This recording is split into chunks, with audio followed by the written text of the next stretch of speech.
Hello, friends. Welcome to World of Sports. Friends, today we will discuss India versus New Zealand final. Cracker of a game. 132,000 people is present in Narendra Modi Stadium. I am living in Ahmedabad, but not a single ticket. I tried very hard, but not able to get a single ticket. 132,000 tickets sold out. This is huge. This is huge. Friend, to discuss this, I have one guest from Philippines, Cebu City. We will do this program in Marathi. So I welcome Nitin Raut. Welcome high. to World of Sports, Nitin. Yes Sanjay. आप- आपलं स्वागत आहे world of sports yes. मध्ये. Thank you. आज आपण India versus New Zealand match वरती गप्पा मारूया. जरा बोलूया बरोबर. कसं झालं, कशी जर्नी वाटते इंडियाची आतापर्यंतची. इंडियाची मी सगळ्या मॅचेस बघितल्या तर इंडिया स्टार्टिंग पासून आपल्या बेस्ट खेळतोय आणि फक्त आपण एक मॅच हरलोय मला वाटतं, बरोबर, अगेन्स्ट साऊथ आफ्रिका ना. आफ्रिका. बरोबर. बाकी बरोबर. ओव्हरऑल आपलं स्टार्टिंग पासून परफॉर्म बेस्ट आहे आणि सगळेच प्लेयर्स मस्त खेळत आहेत. सो मला असं वाटतं आता फायनलला आलोय तर फायनलला आपण न्यूझीलंडला नक्की हरवणार. इंग्लंड विरुद्ध सेमीफायनल सॉलिड टफ झाली, जर त्यावेळी जरा आपली वाटली ना काहीतरी गडबड होईल, पण नो डाऊट सॉलिड खेळलो आपण आणि जिंकलो फायनली. सो आजची फायनल जबरदस्त होणार आणि आज आपण डेफिनेटली जिंकणार आणि सूर्यकुमार यादव आपला थर्ड कॅप्टन होणार after Dhoni and Rohit Sharma world cup उचलणार. T20 Finger sorry cross. T20. Finger yes cross. Definitely. आणि संजू सॅमसन ज्या प्रकारे खेळतोय ओपनिंगला, जो चेंज केला Right. मध्ये टुर्नामेंटमध्ये, संजू सॅमसनला ओपनिंगला पाठवणं हा डिसिजन मॅनेजमेंटचा, गौतम गंभीर आणि सूर्याचा, हा डिसिजन Yes. कसा वाटतो? नाही मस्त, no doubt. Sanju Samson solid खेळतोय, 100% देतोय. सो त्याचे डिसिजन मस्त. म्हणजे मला असं वाटतं की त्यांनी आता सेमीफायनलची टीम चेंज करूच नाही, म्हणजे जसे ते खेळतात तसंच त्यांना घ्यावं. संजू सॅमसन पण जबरदस्त खेळतोय आणि तो फायनलला पण दाखवून देणार नक्कीच. मला जबरदस्त. पण तेच वाटतं. आता या स्क्वॉड मध्ये चेंज करण्यात काय पॉईंट नाहीये. फायनलला बरोबर. कुलदीपला आणा. म्हणजे मीडियामध्ये भरपूर गोष्टी होतात. सोशल मीडिया जेवढे लोक तेवढे तोंड तेवढे म्हणजे जेवढे बरोबर. बोलतात ना, तसं नाही. राईट. आता ऐन वेळेला कुलदीपला आणा, अभिषेकला बाहेर काढा, असं नाही केलं नाही पाहिजे. नो आता एक्सपेरिमेंट मला आठवतंय. In final match. शेवटी प्रयोग नको आपल्याला. आता सेमीफायनलचीच टीम पाहिजे. करेक्ट. आणि राईट. 2024ला कसा विराट कोहली पूर्ण टुर्नामेंटमध्ये 20, 25, 30च करत होता. पण फायनल मध्ये बरोबर. 75 रन केले त्यांनी आणि 75. मॅच बरोबर. जिंकवली इंडियाला. World cup right. जिंकलो आपण. तसा बरोबर. अभिषेक शर्मा पण करू शकतो. एवढा येस येस. म्हणजे एकच 55 वगैरे आले. आज जर बरोबर. खेळला जबरदस्त अभिषेक 35 शर्मा बॉल हा 40 बॉल बरोबर, खेळला, तुझं राईट. तर मॅच विनिंग इनिंग एवढं नक्की आहे. मग येस येस. असं आहे, तो प्लेअर आहे. तर मला वाटतं काही छेडछाड नाही केली पाहिजे टीम आज मध्ये. आज जो प्लेअर आणि खेळणार इंडियाला तो स्टार होणार, स्टार वन्स अगेन. करेक्ट सगळे स्टार करेक्ट. आहेत पण आज एकदम डबल स्टार होणार. फुल आम्ही आणि एक्साइटेड आहोत. इकडे आम्ही पण सेटिंग करतोय जिओ स्टारला वगैरे लाईव्ह बघायची. धमाल करणार. इंडियन कम्युनिटी आहे इकडे सिबू मध्ये, सो आम्ही ट्राय करतो अरे वा, एकत्र सही. बघून. मला एक चांगलं वाटतंय, फिलिपिन्स मधनं तू जॉईन झालायस आणि yes. True Indian cricket fan, आणि मॅच पण आता तू स्क्रीनवर बघणार आहेस. मी पण इकडे डेफिनेटली. संध्याकाळी मोस्टली बघणार आहे. थिएटर मध्ये जायचा प्रयत्न करतो. मिराज सिनेमा म्हणून ओके. आहे आमच्याकडे, हो आणि व्हेरी थिएटर नाईस. मध्ये बघायला पण मजा आहे मोठ्या स्क्रीनवर. तर आमचं प्लॅनिंग बरोबर. चाललंय मित्रांचं. जबरदस्त. तर संध्याकाळी जायचा प्लॅन आहे. ते मग पण आता करूया. आम्ही मला तर आता तयारी ना झाली. काही प्रश्न कॅप विचारायचे बीप घालून बसलोय आम्ही ऑफिसमध्ये. कॅपच घालून बसलोय. जबरदस्त जबरदस्त. अरे सॉलिड माहोल झाला. माहोल पूर्ण वर्ल्ड मध्ये, माहोल माहोल इंडियामध्ये तर जबरदस्त. आहेच, अहमदाबाद मध्ये तर इंडियामध्ये आहे. विचारूच नको. अहमदाबाद मध्ये जबरदस्त तर रे. प्रत्येक गल्लीतल्या थिएटर मध्ये ना, प्रत्येक गल्लीतल्या थिएटर मध्ये मॅच दाखवत आहेत. अच्छा. संध्याकाळी 6 सॉलिड. पासून प्रत्येक वाव. गल्लीतल्या थिएटर मध्ये. विचार कर, पूर्ण पूर्ण अहमदाबाद मध्ये जी बोल रे, गल्ली जबरदस्त. जाशील तिकडे थिएटर मिळेल, तिकडे तिकडे मॅच आहे. मला वाटतं आपल्या माहोल आहे आज हे पण माहोल. येणार आहेत. हा संजय भाई, आपले प्राईम मिनिस्टर पण येणार आहेत बघायला, नरेंद्र मोदी साहेब थिएटरमध्ये, अशी न्यूज आहे. सांगता येत नाही. आपलं आले थिएटर पाहिजेत, मला असं वाटतं आले पाहिजेत. स्टेडियम मध्ये पण बघूया. आले पाहिजे. कन्फर्म न्यूज नाहीये. कन्फर्म पण न्यूज नाहीये. जयशा लकी आहे. मोठा भाई जयशा लकी आहे. ज्या मॅच मध्ये जयशा आला इंडिया जिंकले, तर जयशा अमित लकी आहे शहा इंडिया. साहेब तर पण येणार, जयशा हे पण येणार, आपले होम मिनिस्टर पण येणार नक्की. होम ग्राउंड आहे ना. आणि अमित शहा येणार. नंतर सुनील गावस्कर आले, सगळे कपिल देव सगळे आले. सगळे ऑलरेडी जबरदस्त. रिच आहेत. मजा आणि येणार बघायला. इंडियानी आता ते सगळे म्हणत होता ना. आता मी काय म्हणतो, नितीन भाऊ, हे बोला. सगळे आता जे म्हणतात ना की नरेंद्र मोदी स्टेडियम पनवती आहे, हे ना हा म्हणजे अशिक्षितपणाचं लक्षण आहे. म्हणजे राईट काल बोलले. कुठली वस्तू पनवती नसते. तुम्ही नाही नाही, क्रिकेट बरोबर. खेळताय, तो हा खेळ आहे, राईट. त्याच्यात एक टीम जिंकणार, एक टीम हरणार. जर तुम्ही चांगले बरोबर क्रिकेट नाही खेळणार तर तुम्ही हरणार. आणि त्या बरोबर. वास्तूला दोष देणं या स्टेडियमला एखादा, ते स्टेडियमला तुम्ही कसं बघता? हे सगळं जे चाललंय ते मीडियामध्ये आणि नाही नाही, स्पेशली सोशल मीडियामध्ये पनवती वगैरे टोटली बोलताय रॉंग आहे मला स्टेडियमला, वाटतं कसं हे. वाटतं? हा, टोटली रॉंग आहे. निगेटिव्ह एक डिस्कस करण्यात काही पॉईंट नाही. आपण पॉझिटिव्हलीच घेतलं पाहिजे. आधीचा रेकॉर्ड बरे खराब असेल त्या स्टेडियमचा, पण नो डाऊट असं काही नसतं. आज आपला गेम झाला तर आज आपण नक्की जिंकणार आणि जिंकणारच आज शुअर. आज आपला गेम होणार. सही आहे. मला पण तो पॉझिटिव्ह राहिलं पाहिजे, एकदम सही. याच्यातून बाहेर आलं मी पाहिजे. आता काही प्रश्न विचारतो इंडिया हा वर्सेस बोल. न्यूझीलंड मॅच वरती. Yes yes. म्हणजे इंडिया वर्सेस न्यूझीलंड मॅच कशी ओव्हरऑल कशी बघता? 1,32,000 पब्लिक, इव्हन 12वा खेळाडू असणार इंडियाच्या बाजूने, तर बरोबर. न्यूझीलंड वरती प्रेशर असणार.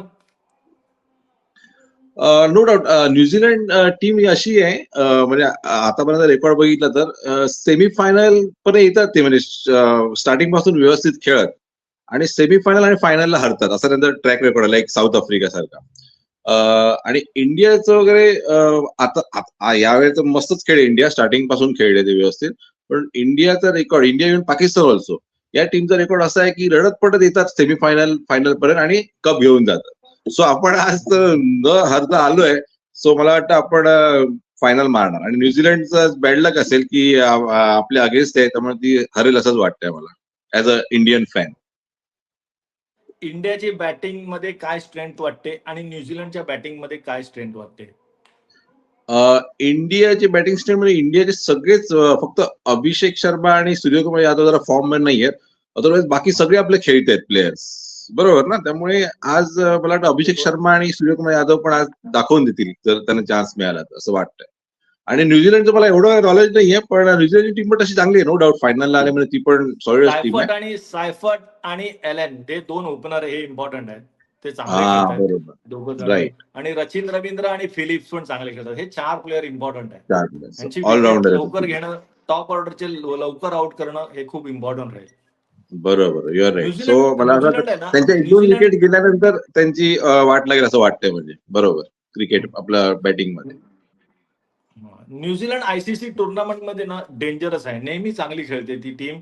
नेहमी मेहनत करून, एक मेहनती टीम म्हणतात ना, मेहनत येस करून येस. ते नेहमी सेमीफायनलला येतात. अनफॉर्च्युनेटली ते पुढे जाऊ शकत नाहीत. असंच झालं त्यांचं साऊथ आफ्रिकेसारखं, थोडंसं चोक होतात ते. तर चोकर झालं ना. न्यूझीलंडची कशी जर्नी वाटते? न्यूझीलंडची जर्नी कशी वाटते आतापर्यंतची? हा, न्यूझीलंड आता आपण शाळेत असल्यापासून बघतोय, रिचर्ड हॅडली असताना किंवा मार्टिन क्रो वगैरे त्यांचे ब्रदर्स असताना, क्रो ब्रदर्स, त्याची टीम मध्ये नो डाऊट एकदम मस्त डिसेंट टीम आणि नेहमी चांगली खेळणारी. पण यू आर राईट की त्यांना एक्सपिरियन्स खूप आहे, ती जुनी टीम आहे. पण शेवटी असंच होतं की सेमीफायनल पर्यंत येतात आणि मग ते हरून जातात. मला वाटतं त्याचं फायनलला त्यांचं काहीतरी गडबड होते, घाबरतात. तो एक्सपिरियन्स कमी पडतो त्यांचा ओव्हरऑल. पिच हे पिच आहे ना, म्हणजे नरेंद्र मोदी स्टेडियम मध्ये ना 11 पिचेस आहेत सेंटरमध्ये. 5 रेड बरोबर. सॉइल आणि 6 ब्लॅक सॉइल असे आहेत, ते डिवाइड झाले. राईट. पण हे जे पिच आहे ना, ते ब्लॅक आणि रेड सॉइलचं मिक्सचर करून करणार आहेत, कारण स्पिनरला ओके. एवढी हेल्प नसणार आहे असं बोललं जात आहे. पण अच्छा. आणि म्हणजे बॉलर बॅट्समन फ्रेंडली पिच असणार आहे. तर काय अच्छा. वाटतं, पिच आणि ड्यू पण थोडस जास्त नाही आहेत, कमी येणार, एवढं नाही फरक पडत. पण काय वाटतं की पिच आणि ड्यू हे बघून हाय स्कोरिंग मॅच वाटते तुम्हाला की लो स्कोरिंग होईल असं वाटतंय? नाही, आता तुम्ही सांगितलं त्याप्रमाणे जर असं असेल, पी जर बॅटिंगला सपोर्ट करणार असेल तर मॅच बघायला अजूनच मजा येईल. म्हणजे लोकांना 4-6 बघायला जास्त आवडतं विकेट पेक्षा. सो मला वाटतं आज जोरदार, म्हणजे 250च्या अबॉव स्कोर गेला तर धमाल येणार दोन्ही टीमचा, म्हणजे जी पहिली बॅटिंग मजा मध्ये. येईल. Yes yes. हा, आता मला एक इंडियाचा की प्लेअर सांगा, एक न्यूझीलंडचा की प्लेअर की जो मॅच विनर आहे, एक्स फॅक्टर आहे. मला वाटतं न्यूझीलंडचा फिलिप जो आहे ऑलराऊंडर, राईट, तो मला वाटतं आज करू शकतो काही कमाल. आणि आपला नो डाऊट हार्दिक पांड्या आज मला वाटतं असं कधी करून दाखवेल. आपला गुजरातचा प्लेअर आहे, त्यामुळे असं वाटतंय मला तिकडे नमो स्टेडियम होम पिच आहे, होम पिच आहे. राईट. न्यूझीलंडची बॉलिंग कशी वाटते? हेनरी, निशव आणि फर्ग्युसन 3 फास्ट बॉलर आहेत. हे कशी वाटतं? अटॅक कसं वाटतं? हा, नो डाऊट त्यांचं बॉलिंग तर फायनल आलं, त्यामुळे त्यांची टीम तर मस्तच आहे. आणि बॉलिंग स्टार्टिंगचे 10 ओव्हर्स आपले विकेट गेले नाहीत इंडियाच्या, तर आपल्याला ऍडव्हान्टेज जाईल. अदरवाईज जरा आपली पण धाकधूक असेल. मला पण तेच वाटतं. आता हे सगळे म्हणतात की पॉवर प्ले मध्ये हिटिंग करा असं नाही. आपण बरोबर. पॉवर प्ले सांभाळून जरी खेळलो, सांभाळून विकेट खेळलं नो पाहिजे. लॉस, विकेट मध्ये जरी 50-60 रन येस, केले ना नो लॉस मध्ये, तर मग 200 पार एवढं नक्की आहे. कारण इंडियाची येस, बॅटिंग येस. 8 नंबर पर्यंत स्ट्रॉंग आहे. मला पण असं वाटतं बरोबर. की पॉवर प्ले थोडा सांभाळून खेळलं पाहिजे फास्ट सांभाळून बॉलरला खेळलं. न्यूझीलंडच्या. बरोबर. विकेट नाही गेले पाहिजे कॅप्टन्सी पहिले. मध्ये कॅप्टन्सी मध्ये कोण पुढे वाटतं, सँडनर की सूर्या? कॅप्टन म्हणजे सूर्याच मला वाटतं. सूर्या चेंजेस वगैरे चांगले आणतो मध्ये मध्ये हम्म. विथ द हेल्प ऑफ पण म्हणजे त्याचे डिस्कस टीममेट बरोबर. लास्ट मॅच मध्ये सँडनरनी पण चांगली कॅप्टन्सी केली होती. ओके. फर्ग्युसनला त्यांनी 5 विकेट गेल्यावर फर्ग्युसनला आणला. तो फास्ट बॉलर आहे, त्याला राऊंड विकेट बॉलिंग टाकायला सांगितली. मग त्यांनी ओके. स्टब्सची विकेट काढली साऊथ आफ्रिके वर्सेस. तर त्यांनी ओके. चांगले चेंजेस केले. सोढीला आणला. तो सँडनर पण ओके. चांगली कॅप्टनशिप करतोय. नॅचरली चांगले. तो ओके. फायनल मध्ये टीम आलाय तर तो कॅप्टन पण चांगलाच आहे. नो त्याच्याशिवाय डाऊट, असं नो काय डाऊट. एकदम फायनलला हो, येत हो. नाही.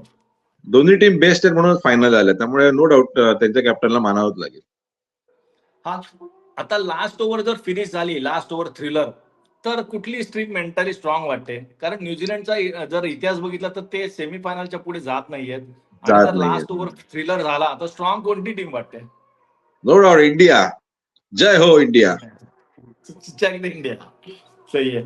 आणि लास्ट क्वेश्चन, फिल्डिंग किती इम्पॉर्टंट आहे या मॅच मध्ये? फिल्डिंग, कारण फिल्डिंग कॅचेस ड्रॉप वगैरे काय परवडणार का नाहीये. तर या येस, मॅच येस. मध्ये फिल्डिंग किती इम्पॉर्टंट आहे? आणि तुमचं प्रेडिक्शन की कोण जिंकेल फायनल? बस फिल्डिंग नो डाऊट चांगलीच झाली पाहिजे आणि दोन्ही टीम चांगली मला वाटतं फिल्डिंग करतात. न्यूझीलंड आणि आपला आता लास्ट टीम मॅच मध्ये अक्षर पटेलने जो कॅच पकडला तो डेफिनेट मग सॉल्ट जबरदस्त होता. तो मागे जाऊन पकडला तो बाउंड्रीला. दोन कॅच. सो अशी जर फिल्डिंग झाली तर आपण नक्कीच जिंकू. आणि नो डाऊट मला असं वाटतं की आपण 90% आपण जिंकणार, 10% आपण न्यूझीलंडला देऊया फायनलला आले त्यामुळे. ओके. सो आपणच जिंकणार. त्याला मस्त रिस्पेक्ट केला मस्त पाहिजे आपण झालं. फायनलला यायचं. ओके, मस्त. ओके. थँक्यू नितीन भाऊ. फिलिपिन येस, वरनं, सेबू सिटी वरनं तुम्ही जॉईन केलं. मला खूप आवडलं. Yes, yes. Thank you very much. Thank you yes, very yes much. Sanjay. Thank you.